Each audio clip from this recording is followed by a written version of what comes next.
اپنی شرمگاہ کی حفاظت، یہ چیز بھی آپ کو کافروں میں نہیں ملے گی. آپ نے دیکھے ہندو بھگوان کی خاطر برائی سے بچ جائیں، نظر کی حفاظت کریں، زنا سے بچ جائیں، شاید کچھ لاکھوں میں کوئی ایک ہو. انگریزوں میں تو جو عیسائی ہیں، یہ پورا امریکہ یورپ تو کرسچینٹی ہے نا، یہ تو کرسچن ہے، اپنے آپ کو منہ سے بولتے بھی ہم کرسچن ہیں. کیا انہیں معلوم نہیں ہے کہ حضرت عیسیٰ علیہ السلام نے زنا کو حرام قرار دیا ہے؟ لیکن کیا بچتے ہیں؟ نہیں بھائی. تو اللہ سے ریلیشن کے بغیر آدمی زنا سے بچ نہیں سکتا ہے. وہی بچے گا جس کے دل میں اللہ کا خوف ہو. اللہ کے خوف کے علاوہ کوئی ایسی پاورفل موٹیویشن اب تک ایجاد ہی نہیں ہوئی ہے جو مرد کو زنا سے روک دے. کوئی موٹیویشن ایسی ہے ہی نہیں، کیونکہ زنا بہت زیادہ انسان پہ اس کا غلبہ ہوتا ہے، اس سے بچنا بہت مشکل ہے. کیسے روکے گا کوئی ڈاکٹر آپ کو؟ کیسے روکے گا؟ اس سے صحت خراب ہوگی، اس طرح روکے گا آپ کو. وہ کہے گا اس سے خاندانی نظام تباہ ہو جائے گا، تو اگلا کہے گا میرے کرنے سے کیا نظام تباہ ہوگا؟ تو پوری دنیا جب زنا چھوڑے گی تو نظام بحال ہوگا نا، میرے اکیلے سے کیا ہوتا ہے؟ وہ آپ کو کہیں گے اس سے ایڈز پھیلتا ہے، تو لوگ کہیں گے ٹھیک ہے ہم ایڈز کی جو بچنے کی تدابیر اختیار کر لیں گے. کوئی آپ سے کہے گا کہ جی آپ کا پیسہ اس سے برباد ہو جائے گا، تو آدمی کہے گا ایک دفعہ کر لیتا ہوں، جب برباد ہونے لگے گا تو نہیں کروں گا. ہر چیز کا شیطان جواب آپ کو دے دے گا. اس کے لیے سوائے اللہ سے ریلیشن کے کہ آپ کو کس کا خوف ہو؟ اللہ کا. وہ آگ میں ڈالے گا اگر میں نے زنا کیا، وہ آگ میں ڈالے، وہ برباد کر دے گا زندگی میری. زانی کو آخرت میں سزا بعد میں ملتی ہے، دنیا میں سزا پہلے. دنیا کی سزا پتہ ہے کیا زانی کی؟ اس کی فیملی لائف کی ایسی کی تیسی. اس کے دل میں بیوی کی محبت نہیں بلکہ بیوی بوجھ لگتی ہے اس کو. آپ سوچو جس کو اپنی بیوی بوجھ لگنا شروع ہو جائے اس کو گھر میں کیا مزہ آئے گا. شادی شدہ آدمی سفر میں جاتا ہے، گھر میں بھاگنے کی اس کو جلدی ہوتی ہے، اس سے میاں بیوی کا ریلیشن بنتا ہے، پھر اولاد کا ماں باپ سے ریلیشن بنتا ہے. تو اس کے ایک جس کو ہندی میں کہتے ہیں نا پریوار ہوتا ہے، خاندان ہوتا ہے. بعض الفاظ ہندی کے بڑے اچھے ہیں، وہ پریوار کا لفظ نا بڑا ایک اٹریکٹیو سا لفظ لگتا ہے، اس لیے میں بار بار پریوار لے کر آتا ہوں. تو ایک پورا آپ کا کیا ہوتا ہے؟ ایک خاندان آباد ہوتا ہے. عورت کو شوہر پہ اعتماد ہوتا ہے، کیونکہ یہ جو شوہر 2 نمبر ہوتے ہیں یہ بالآخر پکڑے جاتے ہیں. یہ ہو نہیں سکتا کہ پکڑے نہ جائیں، یہ کہیں نہ کہیں پکڑے جاتے ہیں. عورت کو پتہ چل جاتا ہے کہ اس کا ریلیشن ہے، اور پھر عورت کے دل میں شوہر کی 2 ٹکے کی حیثیت نہیں. بعض دفعہ تو یہ ہوتا ہے کہ عورت شوہر کی قدر کرنا چھوڑتی ہے، ٹائم پاس کرتی ہے، اور بعض دفعہ خود بھی وہ بد کردار بن جاتی ہے. وہ کہتی ہے جب تمہارے تعلقات ہو سکتے تو ہمارے کیوں نہیں ہو سکتے؟ تو اب کیا ایسا رشتہ تو گیا تیل لینے. رشتہ کہاں گیا؟ بولو تیل لینے. تو جب رشتہ تیل لینے گیا تو اس کا نقصان کیا ہوگا کہ زانی جو زنا کر کے جو تھوڑی دیر کی خوشی ہوتی ہے وہ تو حاصل ہوتی ہے، لیکن جو ایک کنٹینیوسلی ایک خوشی انسان کو گھر میں بیوی بچوں کی محبت سے، اور پھر وہ بڑھاپے میں دادا دادی نانا نانی، یہ ساری جو ایک مستقل خوشی ہے، یہ ہمیشہ کے لیے اس سے کیا ہو جاتا ہے؟ محروم. بالکل نشے کی مثال ہے کہ چرس پینے کا مزہ 10-15 منٹ کا، مجھے ٹوٹل کیلکولیشن معلوم نہیں کیونکہ میں کوئی چرسی الحمدللہ ہوں نہیں. آئندہ کسی چرسی سے پوچھوں گا. کل میں نے 3 جہاز دیکھے کل میں نیو کراچی سے آ رہا تھا، بہت عرصے کے بعد مجھے جہاز نظر آیا. 3 جہاز، میں نیو کراچی سے آ رہا تھا تو جھاڑیوں کے اندر 3 بندے بیٹھے ہوئے ہیں. ان کو جہاز کہتے ہیں نا ہم لوگ، یہ ہوا میں ہوتے ہیں. اچھا وہ چرسی نہیں تھے، کیونکہ جو ان کی حالت ہوئی تھی نا اس سے لگ رہا تھا یہ چرس تو چھوٹا نشہ ہے، یہ کچھ اور ہی کر رہے ہیں. تو میں نے گاڑی تھوڑی سلو کر لی، میں نے کہا جھانک کے دیکھیں یہ کر کیا رہے ہیں. تو اچھا زیادہ قریب ہم نے دیکھا ٹیکا ہے ایک کے ہاتھ میں، انجیکشن، تو ایک دوسرے کو انجیکشن لگا رہے ہیں. اللہ کی پناہ یار، جو ان کا منہ بالکل ایسا جیسے ڈیزل، ایسے کالے ہوئے کپڑے پھٹے ہوئے، برباد زندگی، ان کی زندگی برباد. میں نے سوچا تھوڑا ولاگ بناؤں، پھر میں نے کہا اچھا نہیں ہے یار یہ بیچاروں کو ولاگ بنائے ہم تو. لیکن وہ تینوں بیٹھے ہوئے ایسے مر رہے ہیں، اور ایک دوسرے کے انجیکشن. کون دے کر گیا ان کو انجیکشن؟ کوئی تو دے کر گیا ہوگا. تو پیسہ بھی برباد. اب ان کو تو مزہ آ رہا ہے نا، لیکن آپ کا کیا خیال ہے؟ یہ ہمیشہ کا مزہ ہے؟ تھوڑی دیر کا مزہ ہے، اس کے بعد عذاب اور ٹینشن. یہ خودکشیاں تک کر لیتے ہیں ہیروئن جی. تو میرے بھائی زنا کا بھی ایسے ہی ہے، تھوڑی دیر کا مزہ ہے، لیکن جو نیچرل مزہ تھا، آپ کا گھر بار آباد ہو، محبتیں ہوں، میاں بیوی کا ریلیشن، عورت کو شوہر پہ اعتماد، شوہر کو بیوی پہ اعتماد، یہ لبرل لوگوں میں یہ سب اعتماد کی ایسی کی تیسی. میں تو ایسے ایسے حالات جانتا ہوں جو سیکولر لبرل، نام نہاد لبرل ہے نا، جو بڑے براڈ مائنڈڈ بنتے ہیں کہ ہم ملاؤں کو نہیں مانتے، ملا کے ایسے ان کے حالات ہوتے ہیں. بڑی لبرل سی ایک انٹی سے شادی کر لی، کسی پہ میں الزام نہیں لگا رہا، چپ رکھ رہے ہوتے ہیں ان کے پرسوں میں بیگم کے کہ یہ جو کہہ کے جا رہی ہے کہ میں طارق روڈ مارکیٹ میں شاپنگ کرنے جا رہی ہوں تو لوکیشن سے ہم ٹریس کریں گے کہ یہ جا بھی وہاں رہی ہے. یار جب بیوی پہ یہ شک پیدا ہونا شروع ہو جائے تو لائف تو گئی نا, ختم نا. بیوی پہ یہ شک کیوں ہو رہا ہے؟ کیونکہ اپنی حرکتیں ٹھیک نہیں ہیں, اپنی حرکتیں ٹھیک نہیں ہیں. ان کو پتا ہے کہ ہم جب برے ہیں, ہم ادھر ادھر پتہ نہیں کام مکالا کرتے ہیں, تو ہماری بیوی بھی ہو سکتا ہے کر رہی ہو. تو یار یہ کوئی زندگی ہے؟ سوچو. عورت کو شوہر پہ اعتماد نہیں ہے کہ پتہ نہیں یہ جمشید کا نمبر ہی ہے یا جمشیدہ ہے یہ, اور مرد کو بیوی پہ اعتماد نہیں ہے کہ پتہ نہیں یہ سلطانہ ہے یا اصل میں اوریجنل سلطان نہ ہو کہیں ہے. تو یہ کوئی زندگی ہے؟ اس کو تھوڑی ریلیشن بولتے ہیں. اس سے تو بہتر تھا کہ تم شادی نہ کرتے یار. ایسے شکوک ایک دوسرے پہ. شوہر باہر ملک چلا جاتا ہے, وہ بیوی پہ شک کر رہا ہوتا ہے میں یہاں ہوں پتہ نہیں وہ کیا کر رہی ہے وہاں. عورت کو اس پہ شک ہوتا ہے کہ وہ وہاں پتہ نہیں کیا غل غباڑے کر رہا ہے. یہ ہے مذہب سے بغاوت کا بولو نتیجہ. یہ اللہ دنیا میں زانی کو عذاب دیتا ہے کہ وہ تھوڑی دیر کی لذت, اچھا وہ تھوڑی دیر کی لذت بھی پہلی دفعہ میں اس کو لگے گی, اس کے بعد وہ اس کا عادی ہو جائے گا. تبھی تو یہ جو گورے جو ہومو سیکسولیٹی کی طرف آئے ہیں, کیوں آئے ہیں؟ یہ نائٹ کلبوں میں زنا کر کر کے تھک گئے ہیں. اب ان کو بورنگ ہے یہ. ہمارے یہاں نا ایک صاحب امریکہ گئے اور یورپ گئے, کہتے ہیں گورے اتنے اچھے ہیں کہ وہاں چڑیاں پہنی ہوئی عورتیں گھوم رہے ہیں, گورے دیکھتے ہی نہیں. اور ہمارے ٹھرکی جا کے نا ایسے ایسے جھانک جھانک کے, ایک ہفتہ تو ہمارے ٹھرکیوں کا لڑکیاں دیکھنے میں گزرتا ہے, اس کے بعد جاب تلاش کرتے ہیں وہ. میں نے کہا یہ اس سوسائٹی کا کوئی پازیٹو پہلو نہیں ہے, یہ نامرد ہونے کی علامت ہے. اگرچہ یہ ٹھرک ٹھیک نہیں ہے, میں ایسے نہیں کہہ رہا آپ مردانگی دکھائیں وہاں جا کے, یہ اس کی علامت ہے. اللہ نے ان سے لذت ہی چھین لی ہے, کیونکہ یہ زنا کر کر کے نا اب یوز ٹو ہو گئے. ان کے لیے جمشید میں اور جمشیدہ میں کوئی فرق رہا نہیں ہے. محمود اور محمودہ ان کے لیے برابر ہو گئی ہے. سمجھتے ہو کہ نہیں سمجھتے؟ تو یہی عذاب نہیں ہے کیا کہ ایک لذت جو ایک اللہ نے مرد کے دل میں عورت کی طرف لذت رکھی, وہ لذت ہی چھین لی اللہ نے. ہمارے لوگوں سے نہیں چھینی ہے تو یہ ٹھرکی بنے ہوئے ہوتے ہیں وہاں جا کے. ہاں اللہ نے یہ بولا ہے کہ یہ کام مت کرو بھائی, نظر کی حفاظت کرو, اور ایک حلال طریقے سے جو نکاح کا طریقہ اللہ نے رکھا ہے.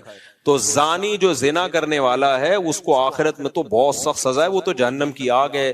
حضرت جبریل کو نبی نے دیکھا نا معراج میں, تو نبی صلی اللہ علیہ وسلم نے دیکھا کہ کچھ لوگ ننگے مرد اور ننگی برہنہ عورتوں کو آگ میں جلایا جا رہا ہے, اور وہ آگ کے شعلوں کے ساتھ اوپر آتے ہیں.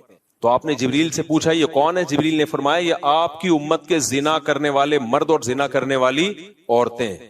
انہی مرد اور عورتوں کو ایک ساتھ اللہ نے ڈالا ہے, جلو اس عذاب کو دیکھو. اللہ ہم سب کو اس عذاب سے محفوظ رکھے. تو زنا ہلکا عذاب نہیں, آخرت کا عذاب بھی بہت سخت ہے. لیکن دنیا میں زانی کو کیا سزا ملتی ہے؟ اس کی جو خاندانی جو گھر کی لائف ہے اس کی ایسی کی تیسی. پھر جب بچوں کو پتہ چلتا ہے ہمارا باپ ایسا, بچوں کے دل میں بھی باپ کی کوئی عزت نہیں رہتی. وہ باپ کو بھی جمشید سمجھتے ہیں, ڈیڈی پاپا واپا سب ختم, ابا ابو بزرگی سب ختم. تو اس لیے میں تبھی تو آپ لوگ کو 4 شادیوں پہ سیٹ کر رہا ہوں. زنا کی طرف مت جاؤ بھائی, خاندان بڑھاؤ, اولاد ملے گی حلال اولاد. انگریزوں کے اولاد بھی حلال نہیں ہے, وہ بھی زنا کی پیداوار ہے. تبھی ان میں اتنے سیپریشن کے واقعات ہیں. میں نے گورے کا انٹرویو لیا کسی یورپ میں, میں نے کہا آپ کے فادر کیا کر رہے ہیں؟ انہوں نے کہا فادر پتہ نہیں کدھر ہے. اپنے پھر فادر کو گالیاں دینے لگا. وہ میں نے کہا یار اسٹائل ہے بھائی. تو کیونکہ وہ فادر جو تھا نا وہ اس کی ماں کو چھوڑ کر کہیں اور منہ کالا کرنا شروع کر دیا تھا اس نے, پھر اس کو چھوڑ کے کہیں اور منہ کالا کرنا شروع کر دیا. تو اولاد کو ایسے فادر سے محبت ہوگی؟ کہاں ہوگی محبت. تو خیر, تو اس لیے اللہ نے کیا فرمایا کہ جو ایمان والے لوگ ہیں الا علی ازواجہم او ما ملکت ایمانہم, باندیاں کا نظام ختم ہو گیا. اب صرف کیا ہے بھائی؟ الا علی ازواجہم, ایمان والا اپنی زوجہ کے علاوہ کہیں اور نہیں جاتا. اچھا دیکھو, اللہ یہ بھی کہہ سکتے تھے کہ ایمان والے لوگ اپنی زوجہ کے پاس جاتے ہیں, یہ اسٹائل بھی ہو سکتا تھا نا, لیکن اللہ نے یہ انداز نہیں اختیار کیا, بلکہ اللہ نے کہا کہ یہ لوگ اپنی شہوت کو کہیں بھی پورا نہیں کرتے سوائے بیوی کے. یہ انداز کیوں اللہ نے رکھا؟ تاکہ فحش فلمیں دیکھنے والے بھی سمجھ جائیں کہ یہ بھی کیا ہے, بولو حرام ہے, اور ہینڈ پریکٹس کرنے والے بھی سمجھ جائیں کہ یہ عمل بھی کیا ہے, حرام ہے, یہ ناجائز ہے, جائز عمل نہیں ہے. جو لڑکوں سے بدفعلی کرتے ہیں وہ بھی سمجھ جائیں کہ یہ عمل بھی کیا ہے, بولو حرام. بد نظری سے اپنی خواہش پوری کرنا وہ عمل بھی کیا ہے, تصور میں کسی غیر عورت کا تصور. بعض نوجوان بتاتے ہیں ہم لیٹتے ہیں تو پھر فلم چلاتے ہیں دماغ میں, اس کی فلم پوری چلا کے اس سے لذت حاصل کر رہے ہوتے ہیں. بھائی یہ بھی ناجائز اور یہ بھی حرام. تو اللہ نے صرف اور اللہ نے کہا اپنی خواہشات کو کہیں بھی پورا نہیں کرتے سوائے بیوی کی. تو جب مسلمان پہ اتنی پابندیاں اتنی ریسٹرکشنز ہوں, بیویوں کی تعداد زیادہ ہونا تو بنتا ہے نا میرے بھائی, کیا خیال ہے؟ پھر اتنے پروٹوکول تو مسلمان مرد کو ملنا چاہیے نا. ایک انگریز مسلمان ہوا, جرمنی کا تھا میرا خیال ہے, اتنی بڑی داڑھی اس کی, جامعۃ الرشید میں آتا تھا. اب جب مسلمان ہوا ہے, جرمنی میں کتنی عیاشی آپ کو بتائے, مسلمان ہوا تو پھر یہاں گلشن اقبال میں کوئی لڑکی مسلمان کوئی لڑکی تھی, اس سے پھر اس کی شادی ہوئی, بڑا ماشاءاللہ داڑھی واڑی اور بڑا نیک انگریز تھا وہ. میں ملا اس سے, گپ شپ لگائی, تو مجھے کہتا ہے میں تو کروں گا 4 شادی. اس سے یہ ہو رہا تھا کہ میری بیوی نہیں کرنے دے رہی, حالانکہ وہ مسلمان ہے, پاکستانی مسلمان ہے. پھر وہ یہی کہنے لگا, یار ہم نے جب اتنی عیاشی چھوڑ دی اسلام کے لیے, ہم نے اتنی بڑی قربان, اور صحت بھی ایسی اس گورے کی, آپ جرمن تو ویسے ہی دیکھا ہوگا نا آپ نے, کیسے ہائٹ ہوتی ہے ان کی, اتنے چماٹ مارے تو بندہ گر جائے. تو ایک دم غصہ ہو گیا میرے سامنے بیٹھے بیٹھے. میں نے کہا بھائی میں نے تھوڑی روکا ہے تجھے, اس کی بیوی اس کو روک رہی تھی تو اس پہ غصہ ہو رہا تھا. ہم یہ ایسے کر رہا تھا انگلش میں نا, انگلش بھی جانتا تھا, وہ جرمن تھا یا پتہ نہیں فرانس کا تھا, بھی مجھے پورا یاد نہیں ہے, واقعہ بھی 15-20 سال پرانا ہے. تو پھر بھائی وہ تو پھر مسلمان کا اتنا تو بنتا ہے نا. اچھا یہ یورپ میں جو یا انگریز عورتیں جو ہے نا, وہ یہ بات آسانی سے ایکسپٹ کر لیتی ہیں کہ مرد 2 شادیاں کرے, کیونکہ ان کو پتا ہوتا ہے کہ مرد کی دوستیاں بہت عورتوں سے ہوتی ہیں. جو سیکولر لبرل لوگ ہیں, نام نہاد لبرلز کی بات کر رہا ہوں میں, یہ کرتے کیا ہے, ان کی دکھانے کو ایک بیوی ہوتی ہے, لیکن ان کی عورتوں کو بھی پتا ہوتا ہے کہ ان کے تعلقات بہت ہیں. دفتر میں ان کی جو سیکریٹری ہے وہ الگ ہے, وہ ایک الگ عذاب بنی ہوئی ہے بیوی کے لیے, وہ بھی چھانٹ چھانٹ کے رکھتا ہے, اس کی کوالیفیکیشن سے زیادہ اس کی شکل دیکھی جا رہی ہے. اور پھر باہر جا کے کیا کچھ کر رہا ہے, یورپ جا رہا ہے, فلاں ملک جا رہا ہے, پتہ نہیں کیا کر رہا ہے. تو یہ جو انگریز عورتیں ہوتی ہیں, یہ زیادہ آسانی سے ایکسپٹ کر لیتی ہیں, جب یہ اسلام قبول کرتی ہیں نا, یہ ایکسپٹ کر لیتی ہیں کہ ہمارے شوہر کی دوسری بیوی ہو, کیونکہ انہوں نے وہ تباہی والا دور دیکھا ہوتا ہے, وہ دور انہوں نے دیکھا ہوتا ہے. تو ہماری عورتوں کو نے کیونکہ دیکھا نہیں ہے نا, وہ ان کو اس لیے اسلام کی قدر نہیں ہے. تو اللہ نے کیا فرمایا بھائی, اللہ نے فرمایا الا علی ازواجہم, مسلمان مرد کے پاس اپنی زوجہ کے علاوہ کوئی آپشن نہیں ہے.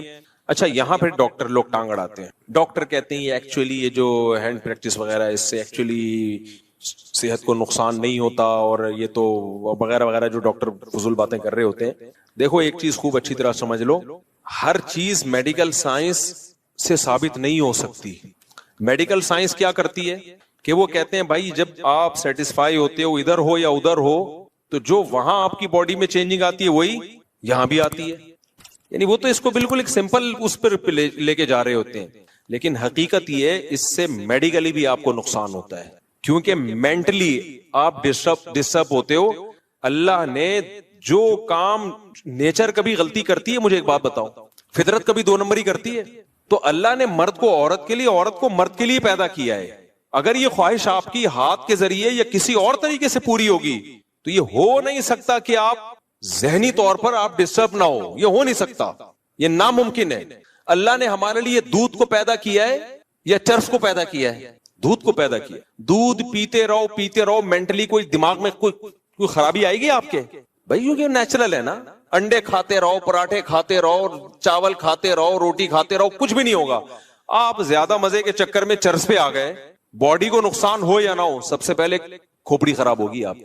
تو یہ جو ہاتھ سے خواہش پوری کرنے کی جن کو عادت پڑتی ہے, یہ مینٹلی ڈسٹرب ہوتے ہیں.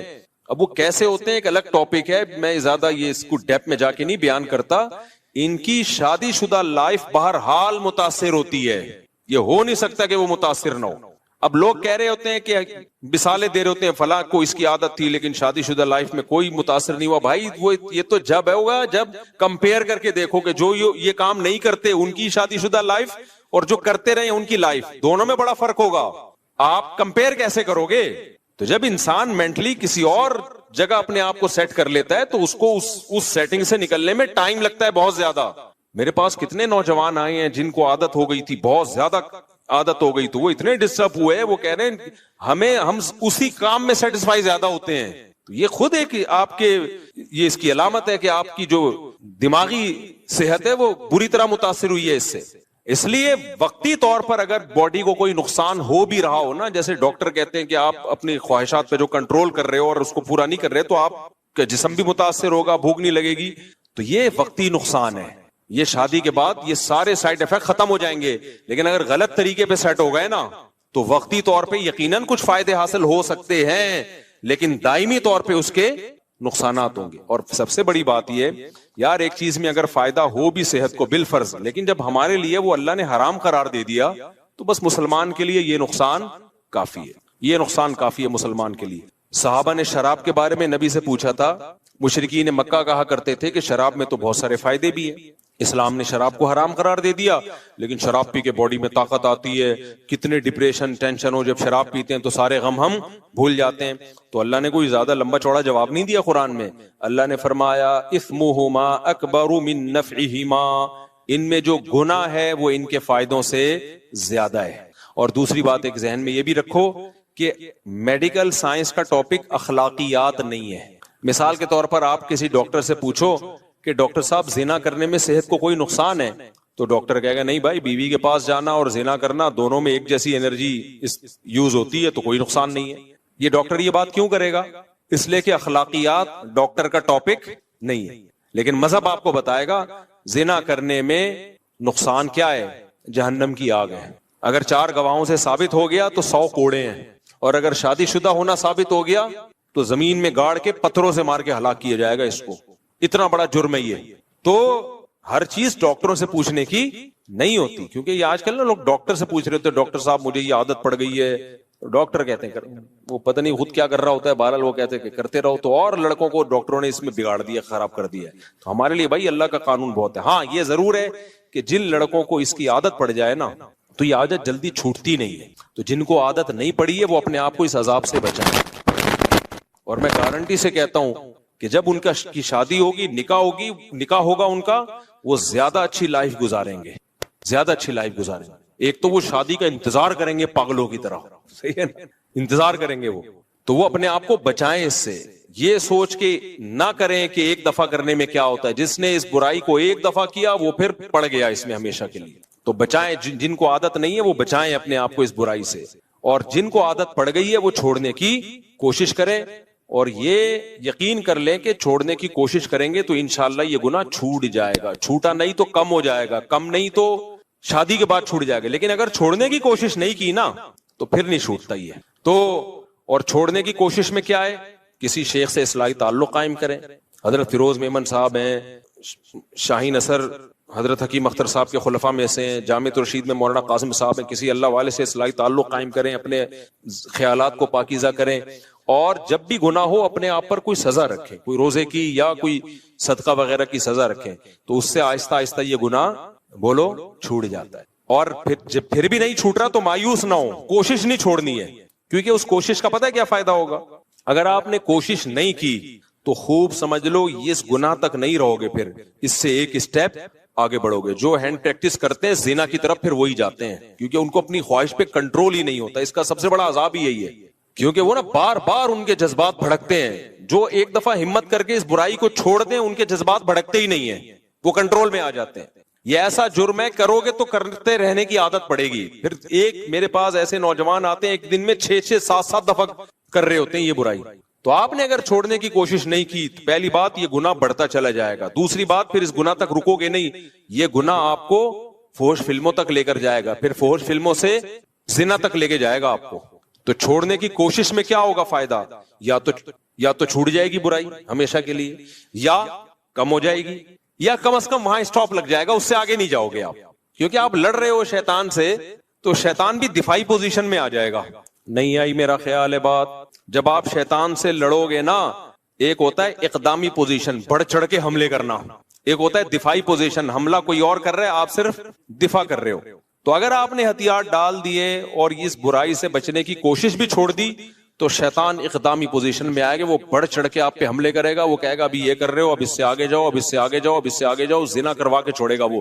لیکن اگر آپ چھوڑنے کی کوشش میں لگ گئے, یا تو آپ شیطان سے جیت جاؤ گے, چھوٹ جائے گی برائی. نہیں جیتے تو کم از کم اتنا ہوگا کہ شیطان کو دفاعی پوزیشن میں لے آؤ گے. شیطان کہے گا ٹھیک ہے میں بڑھ چڑھ کے حملے تو نہیں کر رہا, لیکن تجھے یہاں تک روکوں گا میں, کم از کم یہ کرتا رہا, اس سے آگے بڑھنے پہ نہیں آئے گا وہ. آپ لوگ کو سمجھ میں نہیں آ رہا, رہنے دو. اس لیے خلاصہ یہ نکلا کہ جب بھی کسی نوجوان سے یہ گناہ ہو وہ عزم کرے میں اپنے آپ کو سزا دوں گا.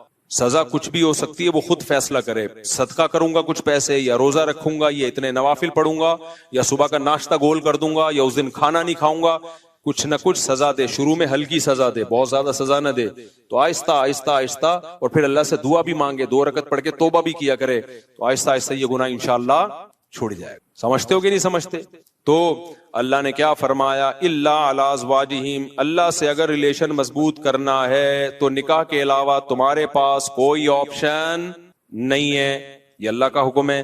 آگے ہم چلتے ہیں، آج میں نے یہ سورت ختم کرنی ہے۔ الا علی ازواجہم او ما ملکت ایمانہم فانہم غیر ملومین، اللہ فرماتے ہیں کہ جو تمام راستوں کو خواہش پوری کرنے کے بند کرے اور نکاح کو فوکس کرے، تو جو نکاح کو فوکس کرے گا یہ قابل ملامت نہیں ہے۔ یہ جملہ لگانے کی بھی کیا ضرورت تھی اللہ تعالیٰ کو؟ بھائی نہیں آئی میرا خیال ہے بات۔ اللہ تعالیٰ نے اگر کسی چیز کو حلال کر دیا تو اللہ کے لیے اتنا کہنا کافی ہے نا کہ یہ حلال ہے تمہارے لیے، کہ بھائی بیوی کے پاس جا سکتے ہو، کافی ہے نا یہ۔ لیکن اللہ نے آگے کہا کہ اگر زوجہ کے پاس جو جائے گا یا نکاح کرے گا، یہ لوگ قابل ملامت نہیں ہے۔ یہ کہنے کی اللہ کو ضرورت کیا تھی بھائی؟ اب جب بھی کوئی قانون بنایا جاتا ہے تو اتنا کہہ دینا کافی ہوتا ہے یہ اللیگل ہے اور یہ لیگل ہے۔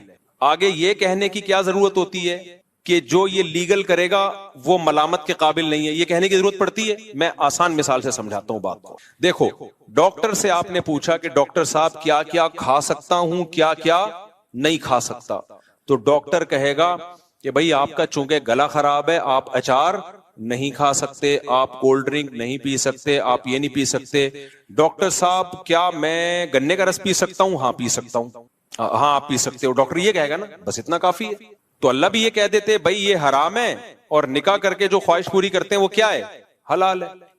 لیکن اللہ نے کہا کہ جو اپنی نکاح کر کے خواہش پوری کرتے ہیں یہ لوگ قابل ملامت نہیں ہے، کیونکہ اللہ کو معلوم تھا کہ کچھ صوفی مزاج لوگ فنٹر بنیں گے اور شادیاں کرنے والے کو بھی تانے دیں گے شہوت پرستی کے، کیونکہ وہ یہ سمجھیں گے کہ یہ دنیا داری ہے۔ وہ کہیں گے بھائی حرام سے بھی بچو، حلال میں بھی بقدر ضرورت اکتفا کرو، کیا شادیوں میں لگ گیا ہے اور کوئی کام نہیں ہے تمہارا؟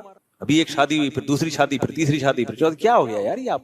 تو اس لیے اللہ نے فرما دیا کہ جو نکاح کو فوکس کر رہا ہے اس کو میں نے پرمیشن دی ہے، اپنے خرچے پہ کر رہا ہے، برابری کرے گا۔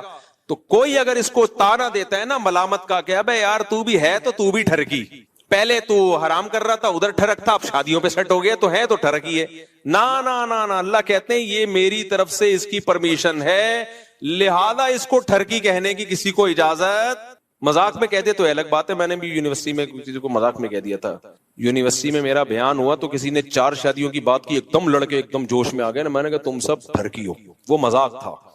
صحیح ہے، تو کیونکہ میرا ویسے کچھ نہیں ہو رسپانس آ رہا، جیسی یہ بات ہوئی ایک دم سب۔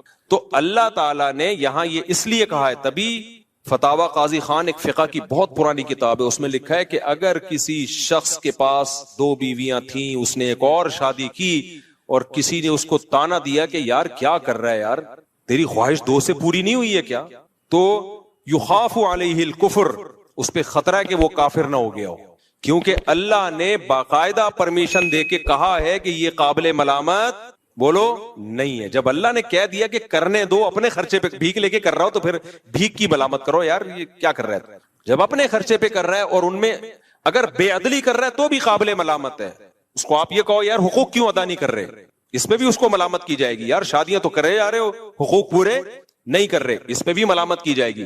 لیکن ہمارے یہاں حقوق بھی پورے کر رہا ہو، برابری بھی کر رہا ہو، شادی بھی اپنے خرچے پہ کر رہا ہو تو بھی تانے دیتے ہیں۔ کیا 2 سے دل نہیں بھرا؟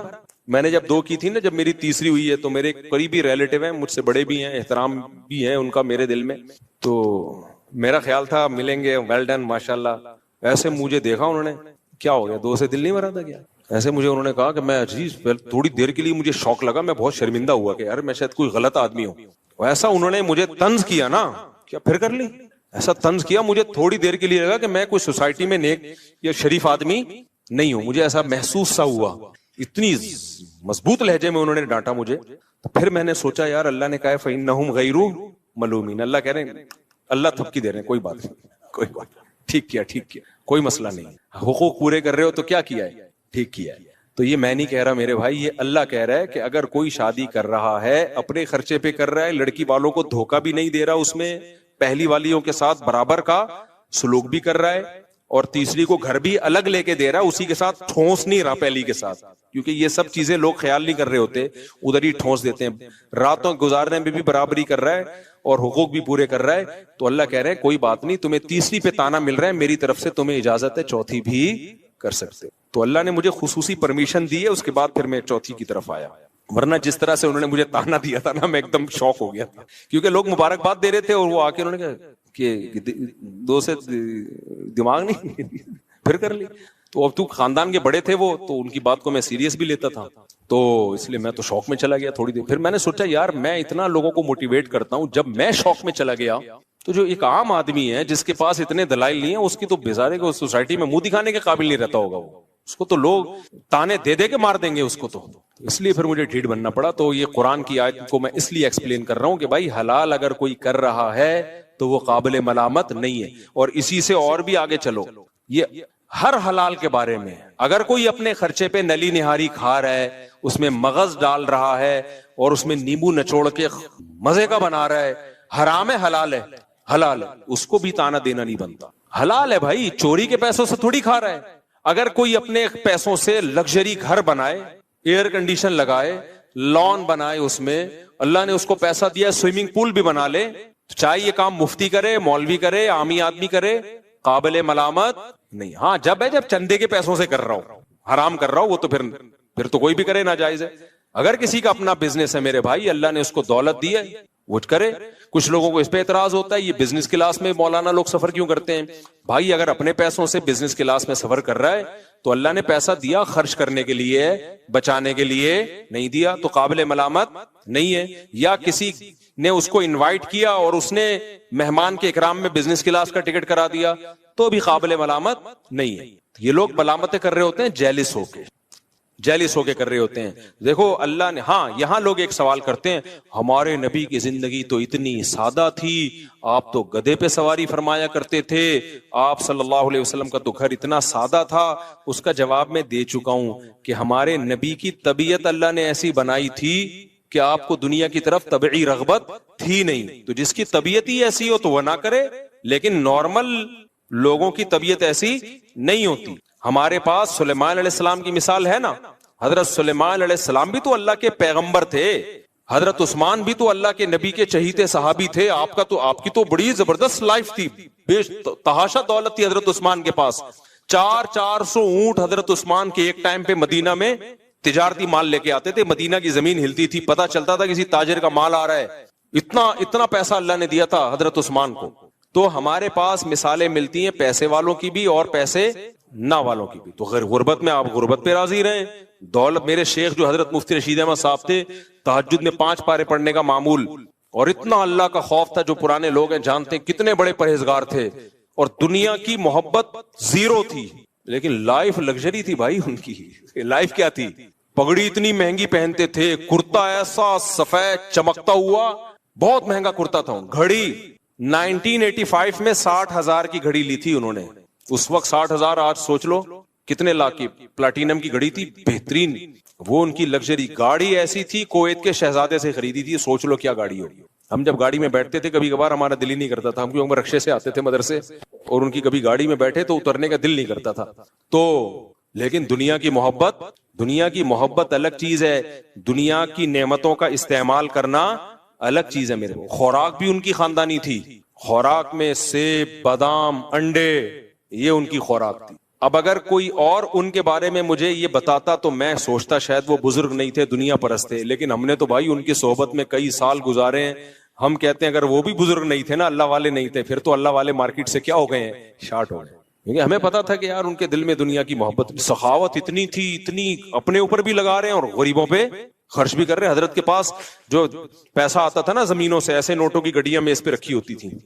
اپنے گھر کا خرچہ نکالا, اس میں یہی انڈے, پراٹھے اور یہ سب چیزیں. پراٹھے نہیں کھاتے تھے, یہ خوراک بھی بڑی انہوں نے خاندانی رکھی ہوئی تھی, گوشت کے اور یہ سب چیزوں کا خرچہ نکالا, باقی سارا فی سبیل اللہ صدقہ.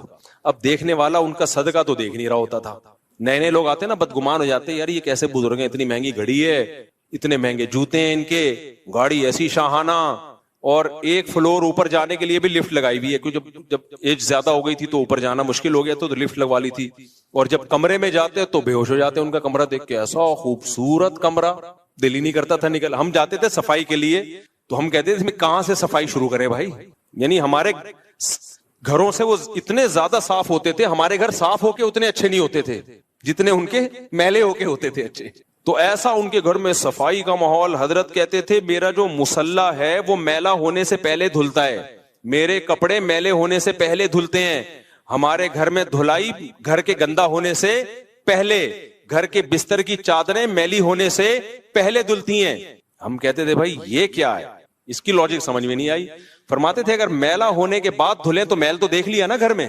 آپ لوگ سے بہت دیکھو یہ اوپر کی باتیں, یہ سمجھ میں نہیں آئی, ہمیں بھی نہیں آتی تھی سمجھ میں. حضرت کہتے تھے کپڑے اگر میلے ہو گئے تو میل تو دیکھ لیا نا. صفائی اس کو تھوڑی کہتے ہیں میل میل نظر آ رہا ہے, صفائی کہتے ہیں میل نظر آنے سے پہلے صاف ہو رہا ہے. تو حضرت کے گھر کی چادریں دھلتی تھیں. ایک ٹائم تھا کہ اتنے وقت کے بعد اب میلی ہونے کا خطرہ شروع ہو گیا ہے, لہذا اتنے ٹائم کے بعد چادریں دھلیں گی. حضرت کا جو مصلی تھا جہاں نماز پڑھتے تھے, ایسے نماز ایسے بالکل جیسے کوئی کھمبا کھڑا ہوا ہو نا, ایسے قد بھی ماشاءاللہ اونچا تھا. پنجابی تھے نا تو بڑے چودھری ٹائپ کے, ان کا حضرت کا مزاج بھی ایسے ہی تھا. تو وہ کپڑے میلے ہونے سے پہلے دھل رہے ہیں, ایسی صفائی اور خوشبوئیں, او بھائی ان کی خوراکیں.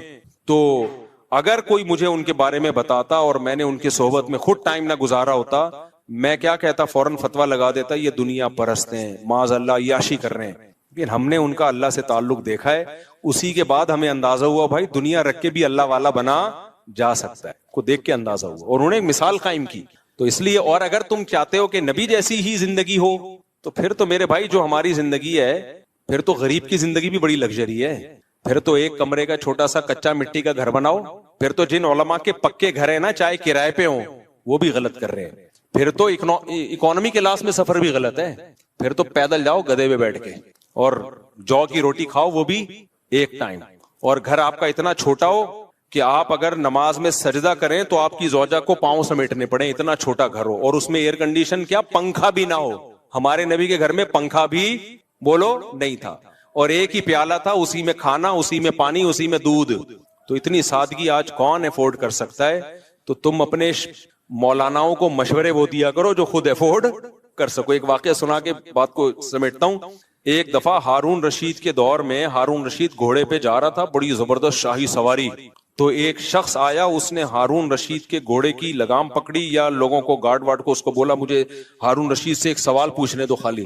گارڈوں نے اجازت دے دی. وہ آیا ہارون رشید سے کہنے لگا بتا تو زیادہ بہتر ہے یا عمر بن خطاب بہتر تھے؟ ہارون رشید نے کہا یار عمر بن خطاب, تو وہ عمر بن خطاب تھے بھائی, وہ زیادہ بہتر تھے. تو اس شخص نے کہا عمر بن خطاب کے کپڑوں پہ پیوند لگے ہوتے تھے, وہ گدھے کی سواری کرتے تھے, گھر میں روٹی نہیں تھی, کوئی یہ پورا پروٹوکول نہیں تھا, اور تو ان سے 1000 گنا کمتر ہے. اپنی سواری, اپنا لباس دیکھ اور اپنی لگژری لائف دیکھ, تجھے شرم نہیں آتی؟ وہ ہارون رشید نے بڑا خاندانی جواب دیا. ہمارے استاد یہ جواب اپنے الفاظ میں بیان کرتے تھے. پہلے میں ہارون رشید کے اپنے الفاظ بتا دوں, پھر ہمارے استاد کے الفاظ بتاؤں. ہارون رشید نے کہا کہ حضرت عمر کی حکومت تھی ابو ہریرہ پر رضی اللہ عنہ, اور بلال حبشی پہ. اگر حضرت عمر کے کپڑوں پہ 10 پیوند ہیں تو ابو ہریرہ کے کپڑوں پہ 15 پیوند ہوں گے, ٹھیک ہے نا. اور کہا میری حکومت تم جیسے بےغیرتوں پر. ہمارے استاد اس میں بےغیرت کا لفظ بڑھاتے تھے. ایک استاد الو کا پٹھا بڑھاتے تھے, ایک بےغیرت. اور کہا میری حکومت تم جیسے الو کے پٹھوں پہ. تم خود تو اتنے 1000 گز کے گھر بنا کے رہتے ہو بھائی, اور کوئی ایک پیوند کا, اور بادشاہ کے بارے میں چاہتے ہو پھٹے پرانے کپڑے پہن کے گدھے پہ گھومے ہو. تو کہا اس جیسی رعایا ہوگی تو ہم بھی انہی جیسے بن جائیں گے. تو وہ چپ ہو کے چلا گیا پتلی گلی سے. تو اس لیے میرے بھائی یہ مولوی جو بنتے ہیں نا, یہ اسی سوسائٹی سے بن کے سوسائٹی مارکیٹ میں آتے ہیں, سمجھ رہے ہو. یہ کوئی ایسا نہیں ہے کہ نبی صلی اللہ علیہ وسلم کی اولادیں یا صحابہ آج مولوی بن رہے ہیں. تو آج جو مولانا بن رہے ہیں وہ اسی سوسائٹی سے نکل کے آتے ہیں. تو جیسی پبلک ہوگی مولانا بھی اسی ٹائپ کے ہوں گے. تم خود کباب پراٹھے کھاؤ اور جاوید نہاریوں میں انگلیاں ڈبو ڈبو کے کھاؤ, اس میں نیمبو بھی نچوڑو, اور مولوی کو بولو کہ یہ دال کھائے گا, میں تو یہ برداشت نہیں کروں گا بھی کسی قیمت پہ. ہم تو کسی قیمت پہ, ہم جب مولوی ہیں بھائی ہم بھی ڈبو اپنے خرچے پہ کھا رہے ہیں نا, تو ہم بھی نیمبو بھی نچوڑیں گے, اس میں نلی بھی ڈالیں گے. میں جب نہاری تیار کرواتا ہوں تو آپ دوستوں سے پوچھ لو, میں بولتا ہوں نلی الگ سے ڈال اس میں, اور مغز الگ سے ڈال, اور گریوی شروع میں ہی لے آ, گریوی شروع میں ہی لے. تو اس لیے بھائی یہ مولانا بھی اسی سوسائٹی کی پیداوار ہیں. ان کو بیچاروں کو اتنے مصیبت کا مکلف کیوں بنا رہے ہو؟ ان کو بھی جینے کا حق دو، حرام نہ ہو بھائی. یہ نہیں کہ اب وہ سیٹنگیں بھی شروع ہو رہی ہیں اور چندے کا پیسہ کوئی کھانا شروع کر دے. نا اس میں تو مولوی ڈبل مجرم ہوگا. ایک عام آدمی چوری کرتا ہے ایک درجے کا مجرم، کوئی مولوی اگر چندے کے پیسے سے گھر بنا رہا ہے اور اپنا ذاتی گھر، یا وہ کرپشن کر رہا ہے، اس کی سزا اس کو پکڑو ضرور، اس کو نہیں چھوڑو. اس کو تو میں لوگوں کو کہتا ہوں نہیں چھوڑو. یہ نہ دیکھو یہ مولوی کیا کھا رہا ہے کیا پہن رہا ہے، یا بھائی اس کی پرسنل لائف ہے، کھانے دو، اس کے بچوں کو بھی خود بھی اچھا کھانے دو، اچھا پہننے دو. لیکن میرے بھائی اگر مسجد میں کوئی مولانا یا مدرسے میں کوئی کرپشن کر رہا ہے، آپ اس سے پوچھ رہے ہیں یہ گاڑی آپ نے کہاں سے لی، وہ جواب ہی نہیں دے پا رہا اس کا. حضرت آپ کی تو اتنی آمدن ہے نہیں، تو کسی نے ہدیہ دیا ہے آپ کو، تو ذرا بتا دیں کون ہے جو اتنا بڑا دل کر کے پوری گاڑی ہدیہ دے دی، گفٹ دے دی، کون ہے؟ تو یہ انتظامیہ کا فرض بنتا ہے وہ پوچھے، اور اگر وہ اس کو واضح نہ کر سکے تو بھائی اس کا مطلب یہ 2 نمبری ہو رہی ہے. پھر کیا ہوتا ہے، پھر میں بتاتا رہتا ہوں، پھر آپ اس مولانا سے پوچھتے ہیں یہ چندے کے پیسوں کا، وہ پھر پتہ ہے کیا جواب دیتے ہیں؟ علماء کا احترام. عین بھی بڑا گاڑا نکالتے ہیں، ہاں بھی بہت گاڑی. احترام علماء کا. جب میرے پاس کیس آتا ہے میں ان سے کہتا ہوں کہ علماء سے سوال تو کیا جائے گا. بھائی اسلام میں جب نبی نے یہاں تک کہہ دیا کہ میری بیٹی فاطمہ اگر چوری کرتی ان کا ہاتھ کاٹا جاتا، یار سیدہ فاطمہ کے ہم 100 دفعہ مر کے پیدا ہو جائے ان کی خاک کے برابر نہیں ہے. اتنی بڑی بات پیغمبر نے کہہ دی کہ اگر فاطمہ بنت محمد صلی اللہ علیہ وسلم چوری کرتی ان کا بھی ہاتھ کاٹتا. اب کیا رہ گیا بھائی؟ تو پیسوں کے لین دین میں، مالی معاملات میں، کیریکٹر میں، بھائی یہ معافی کے قابل نہیں ہے. اس میں عالم ہو، مفتی ہو، کچھ بھی ہو. تبھی ہماری مسجد کا سارا مالیاتی شعبہ میں نے اپنے ہاتھ میں رکھا ہی نہیں ہے، وہ خزانچی کو دیا ہوا ہے، اور وہ بھی یہاں کے پرانے بزرگ ہیں، ان سے حساب لیتا رہتا ہوں میں. لیکن یہ کہ وہ تاکہ کوئی مجھ پہ انگلی نہ اٹھائے. اور جو ابھی ہم نے مفتی طارق مسعود فاؤنڈیشن بنائی ہے نا، اس کا پیسہ بھی ایک آدمی کے ہاتھ میں نہیں رکھا. میں چاہتا سارا آ رہا ہے میرے اکاؤنٹ میں، اپنے پاس رکھتا میں. بدگمانیاں ہوتی، انگلیاں اٹھتی. بھائی ایک آدمی نہیں ہے، پوری ایک ٹیم بنا دی ہے کہ سب کے صلح مشورے سے یہ پیسہ خرچ ہوگا، اور ایک آدمی کی انڈیویجول رائے اس میں نہیں چلے گی. تو یہ سب چیزیں مسجد کا امام ہو، مدرسے کا ہو، سب کو کرنا پڑے گا. کیونکہ بعض لوگ بڑے اس میں فراڈی ہوتے ہیں. میں نہیں کہہ رہا امام اور محتمم فراڈی ہوتے ہیں، نہ فراڈی لوگ بھی مدرسے کے محتمم بن جاتے ہیں، بعض دفعہ فراڈی لوگ بھی مسجد کے امام بن جاتے ہیں. تو اس میں پھر علماء اور احترام یہ ہوا نہیں چلے گی. ان سے بولو بھائی سسٹم میں سب آئیں گے، پورا حساب ہوگا، اور ایک آدمی کے پاس یہ اتنی بڑے مالیاتی نظام ہونا نہیں چاہیے. ایک آدمی کے پاس نہیں ہو، یہ آپ کتنے ہی نیک ہیں پھر بھی نہیں ہوگا. کیونکہ نبی صلی اللہ علیہ وسلم نے ہمیں بدگمانی کے مواقع فراہم کرنے سے بھی منع کیا ہے. دیکھو آپ صلی اللہ علیہ وسلم اپنی ایک زوجہ کے ساتھ اندھیرے میں کھڑے ہوئے تھے، ایک صحابی گزرے، آپ نے ان صحابی کو بلا کے کہا یہ میری زوجہ ہے. ان صحابی نے کہا یا رسول اللہ میں تھوڑی آپ پہ شک کروں گا. لیکن نبی نے ان کو شک کا جو شیطان کو جو وسوسے کا موقع تھا وہ بھی کیا کر دیا، دور. تو یار پیغمبر اپنے بارے میں وضاحتی بیان دے رہے ہیں کہ بھائی یہ میری زوجہ ہے، یہ نہ مت سمجھ لینا کوئی نامحرم عورت ہے. تو جب پیغمبر اپنے بارے میں وضاحتی بیان دے رہے ہیں تو مدرسے کا محتمم یا مسجد کا امام، اس سے کیوں نہیں پوچھا جائے گا جناب یہ اتنا پیسہ آ رہا ہے، آپ تو کوئی حساب ہی نہیں دیتے. وہ بندے آتے ہیں نوٹوں کی گڈی پکڑائی اور پتلی گلی سے نکل لی ہے، یا آپ کو ذاتی کوئی ہدیہ دے رہا ہو، آپ جانے وہ جانے، یہ کیا ہے؟ تو مسجد کا ہے، یہ مدرسے کا ہے. تو آپ نے ٹیم ہونی چاہیے. اچھا بعض لوگ ٹیم کو بٹھاتے ہیں، وہ ٹیم کا کام بس سائن کرنا ہوتا ہے، اس کو کوئی پوچھنے والا اس سے نہیں ہے، اس کو ایک بس آڈٹ کرنے کے لیے اکاؤنٹنٹ کو وہ بیوقوف بنانے کے لیے بٹھائے ہوا ہوتا ہے. تو یہ اس کی شریعت میں اجازت. ان چیزوں پہ اعتراض کرو، نہاری پہ اعتراض مت کرو. بزنس کلاس میں سفر کر رہا ہے اس پہ اعتراض مت کرو. کوئی گاڑی میں گھوم رہا ہے اس پہ اعتراض مت کرو. یہ اعتراض بنتا نہیں ہے، پھر گدھے پہ لانا پڑے گا اس کو، کیونکہ اس سے پہلے پھر وہ تو سائیکل پہ بھی جائے گا. تو نبی کے دور میں تو بھائی سائیکل بھی نہیں تھی، لوگ گدھے پہ سواری کرتے تھے. تو پھر تو بہت ہی آپ کو اس زمانے کے حساب سے تو پھر کوئی تقوی کوئی اختیار کر ہی نہیں سکتا. تو شریعت کا ایک سیدھا سادہ اصول ہے بھائی، اللہ نے کہہ دیا لما تحرم ما احل اللہ لک، 28واں پارہ، کہ جو چیز اللہ نے حلال کی ہے اسے دنیا میں کوئی حرام نہیں کر سکتا. تو حلال جب پراٹھا بھی حلال ہے، 2 انڈے کھائیں 3 انڈے کھائیں، نہاری بھی حلال ہے، مرغی کی بوٹیاں بھی کیا ہے، لیگ پیس بھی کیا ہے، حلال ہے. اور تفریح کے لیے سوئٹزرلینڈ جانا بھی کیا ہے، حلال ہے. کشتی میں گھومنا بھی کیا ہے، جتنے کام میں نے کیے نا سارے بتا رہا ہوں میں. امریکہ میں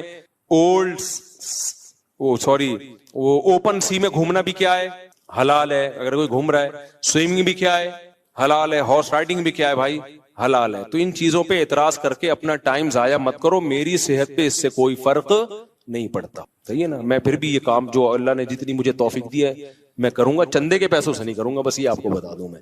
تو خلاصہ, آج بھی صورت ختم نہیں ہوئی, ٹائم ہمارا پورا ہو گیا. خلاصہ یہی نکلا کہ اللہ سے ریلیشن کے لیے 2 کام کرنے پڑیں گے, ایک نماز کی پابندی اور ایک اپنی خواہشات کو حلال تک محدود رکھنا, بد نظری سے حفاظت, زنا سے حفاظت. یہ دونوں کام کیے بغیر اللہ پھر آپ کے ریلیشن کو ریلیشن مانتا نہیں.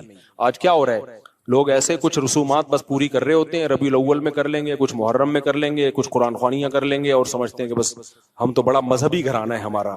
مذہبی گھرانہ اس کو نہیں کہتے, مذہبی گھرانہ 9:15 پہ نماز ہے, بس ٹائم تو ہو گیا, کافی ہو گیا.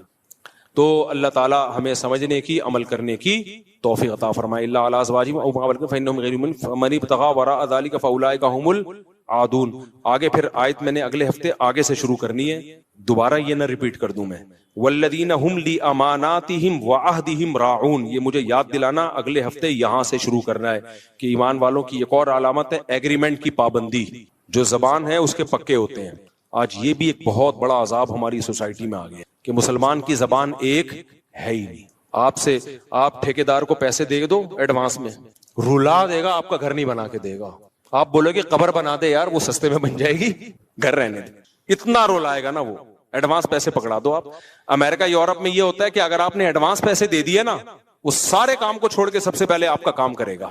وہاں ملکوں میں, جاپان میں یہی ہے. وہاں لوگ بتاتے ہیں کہ ہمیں جب کوئی کام جلدی کرانا ہوتا ہے ہم ایڈوانس میں سارے پیسے پکڑا دیتے ہیں, پھر وہ لوگ ایگریمنٹ کی پابندی کرتے ہیں. ان کی تربیت ہوئی ہوئی ہے اس بارے میں, وہ سارے کام چھوڑے گا, پہلے آپ کے کام کرے گا. ہمارے ہاں اگر آپ نے اچھے اخلاق کا مظاہرہ کرتے ہوئے کسی کو ایڈوانس میں پیسے پکڑا دیے, ہمارے ایک سعودی دوست تھے, انہوں نے یہاں ڈیفنس میں بزنس کرنا تھا, ہوٹل کھولنا تھا, ان کو سعودی عرب کا تجربہ تھا کہ یار ایڈوانس میں پیسے دو تو فوراً بن جاتا ہے. انہوں نے ادھر ڈیفنس میں ہوٹل کے ایڈوانس میں پیسے ٹھیکیدار کو پکڑا دیے, اب تک رو رہا ہے وہ بندہ, 3 سال ہو گئے. میں نے کہا ہوٹل تو گیا تیل لینے, تمہارے پیسے واپس مل جائیں نا, جس دن تمہارے پیسے واپس مل جائیں تو بول دینا کہ مفتی صاحب بیان میں غلط بیانی سے کام لیتے ہیں, پیسے بھی واپس نہیں ملیں گے. بولے مفتی صاحب کو تو معلومات ہے ہی نہیں, اتنا نیک آدمی, اس نے پیسے واپس کر دیے. تو میں نے کہا پیسے بھی گئے, ہوٹل بھی گیا. تو یہ ایگریمنٹ ہمارے یہاں ماشاءاللہ یہ چل رہا ہے. مسلمان ایگریمنٹ کا پکا ہوتا ہے بھائی, اس کے بغیر اللہ آپ کے دین اور مذہب کو اللہ مانتا نہیں ہے. تو چند رسومات کا نام نہیں ہے اسلام, یہ اخلاقی جب تک اوصاف میرے اور آپ کے اندر پیدا نہیں ہو